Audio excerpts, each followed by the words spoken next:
L2 LLCER espagnol, parcours métier des langues. C'est vrai que d'avoir suivi des enseignements plutôt littéraires au lycée permettra d'intégrer la L1 avec déjà des bases solides par rapport à l'analyse de textes littéraires par exemple. Mais les élèves intéressés par la civilisation, l'histoire de la langue ou la littérature pourront y arriver, il n'y a pas de parcours type.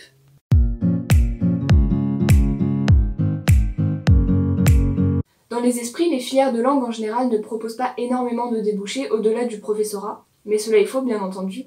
La filière LLCER espagnol permet plusieurs spécialisations comme l'interprétariat, la traduction, le tourisme, la recherche ou encore l'enseignement du français à l'étranger.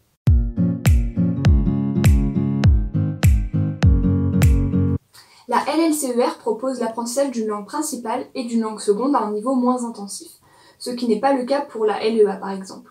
Il est évidemment possible de choisir une LV2 à condition de l'avoir étudiée au lycée, c'est souvent l'anglais ou l'italien, et même une LV3 initiation, et celle qui a le plus de succès, c'est le portugais.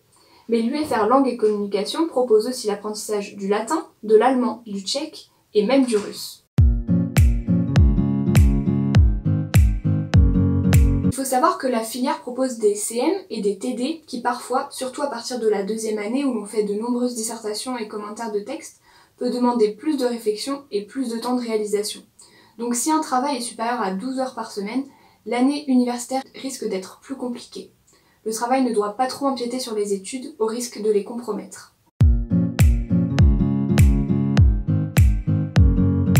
Dès le premier confinement en L1 et au second confinement en L2, l'ensemble des professeurs se sont tout de suite adaptés aux conditions imposées par le travail à distance, comme par exemple l'envoi des cours par mail, des corrections des exercices et quelques cours en visioconférence.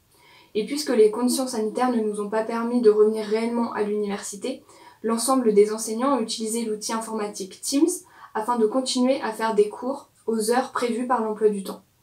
Je tiens à ajouter que les professeurs se sont rendus disponibles tout au long du semestre pour répondre à nos questions sur les cours et les examens. Quant à eux, les examens se sont déroulés en totalité à distance, pour beaucoup en temps limité, comme cela aurait été le cas en présentiel. Et cette année, nous avons pu maintenir l'oral de littérature espagnole hispano-américaine en présentiel, ce qui nous a permis de passer un examen dans les conditions réelles avec un temps de préparation et un temps de passage.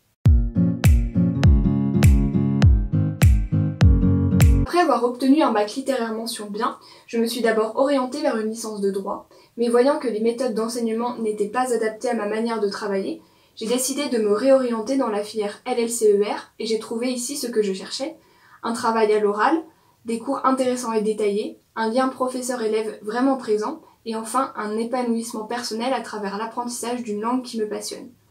En ce qui concerne les projets futurs, je souhaiterais pouvoir partir en Erasmus en L3 et poursuivre des études dans le tourisme ou la traduction, en France ou à l'étranger. Travailler régulièrement, il n'y a pas de secret, réviser la veille pour le lendemain, ça ne fonctionne pas à l'université. Être assidu aux cours et à tous les cours, même ceux que l'on aime moins ou ceux dans lesquels on éprouve plus de difficultés. Il ne faut pas hésiter à en parler aux professeurs qui sont là pour nous aider. Faire du sport une activité permettant de s'aérer l'esprit, car travailler c'est bien, mais travailler l'esprit libéré c'est encore mieux. Ne pas se mettre la pression inutilement, c'est contre-productif, et encore moins se décourager après une mauvaise note, car c'est totalement rattrapable. Avoir confiance en soi, en ses capacités et en ses choix. Avec du travail et de la persévérance, tout le monde peut y arriver. Et dernier conseil, l'intégration de cette filière doit être un choix personnel et ne pas être dicté par qui que ce soit, au risque d'appréhender les études à reculons. Des questions sur la vie étudiante, la réorientation et surtout la LLCER, vous pouvez me contacter à mon adresse mail étudiante, lise-semin@etu.u-bourgogne.fr. À bientôt sur le campus dijonnais.